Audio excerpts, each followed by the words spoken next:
Come here. Qué mirada en mi vida. Ellos dicen Get back. Come on, let's go. Come on.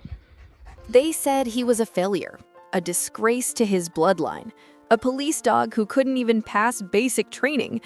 But when David knelt down in that cold shelter and looked into those jet black eyes, he whispered 4 words that changed everything. So it's you. This wasn't just any rescue dog behind those steel bars. This was Mac, son of legends, grandson of champions, the black sheep of a dynasty. And what happened next proved that sometimes the greatest heroes are the ones everyone gives up on.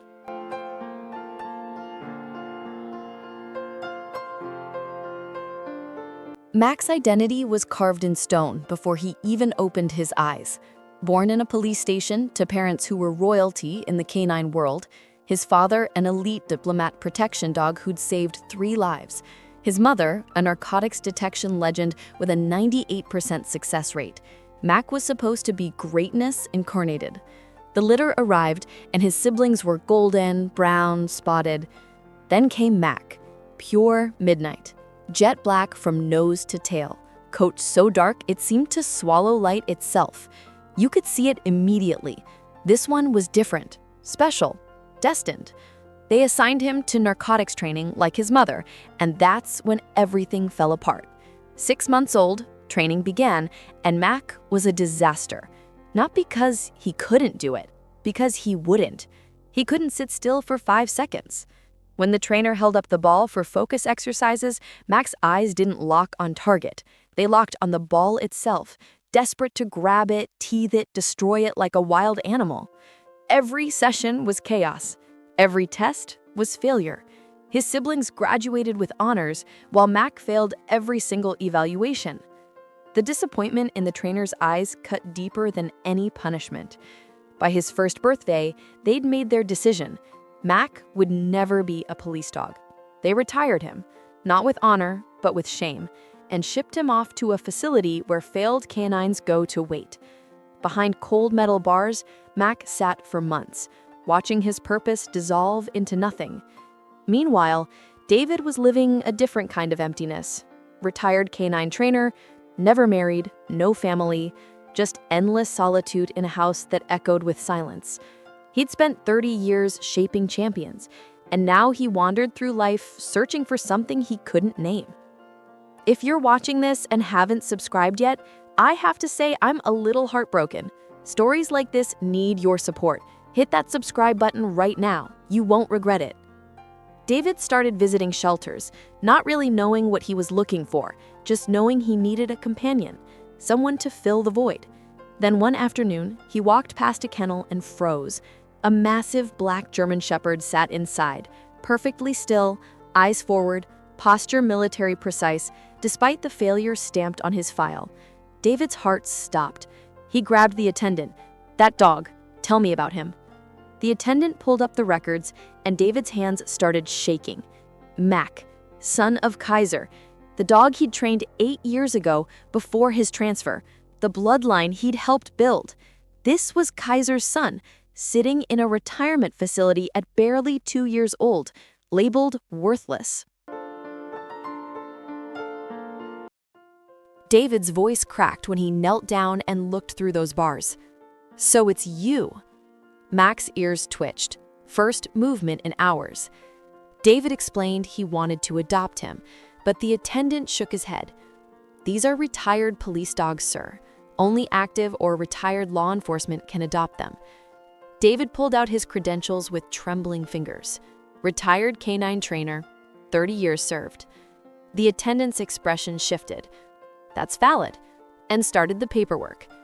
When they opened Mac's kennel, David whispered, "You're at least as magnificent as your father, buddy." And he meant every word. Mac was enormous, pure muscle wrapped in that midnight coat, carrying his father's build and his mother's intensity. David assumed Mac would be spoiled, bratty, the way failed trainees often become, bitter and difficult. He was wrong. Dead wrong. The first weekend, David took Mac on a mountain trail, testing him, not expecting much. Mac moved like he'd been born on those peaks. No leash pulling, No distracted sniffing. He navigated rocks with precision, matched David's pace perfectly, paused at overlooks like he was absorbing the view. David started taking him everywhere.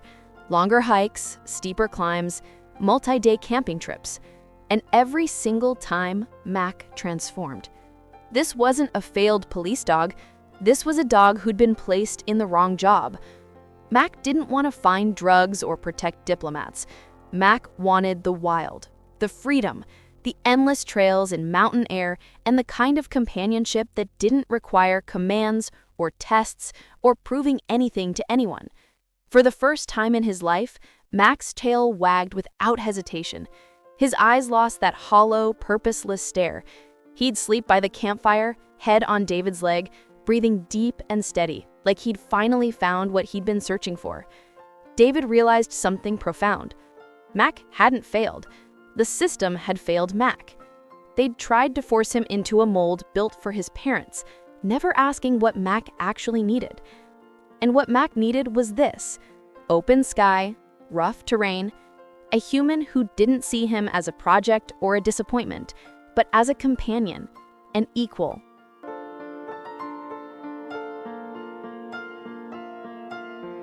Months turned into years, and David and Mac became inseparable. Not trainer and dog, partners, brothers. Two souls who'd both been living half-lives until they found each other. Mac never became a police dog, never detected narcotics, never guarded diplomats, but he became something better. He became exactly who he was meant to be. On a crystal-clear morning 3 years after adoption, David and Mac stood on a ridge overlooking a valley so vast it seemed infinite. Mac sat perfectly still, eyes scanning the horizon with that intensity he'd inherited from his mother. David finally understood, success isn't about meeting someone else's expectations. It's about finding where you belong. Mac had been born into a dynasty of legends, pressured to follow an impossible path, but Mac carved his own. He chose freedom over duty, wilderness over structure, companionship over service. Right now, at this very moment, David and Mac are probably on another trail somewhere, two retired souls living their absolute best lives. Mac never earned a medal. His name won't appear in any canine Hall of Fame, but he won something infinitely more valuable: his freedom, his purpose, and a human who loved him for who he was. If this story touched your heart and you're still not subscribed, please don't wait any longer. Hit that subscribe button. What do you think Mac's story teaches us? Tell me in the comments below. If this story moved you, please hit that like button.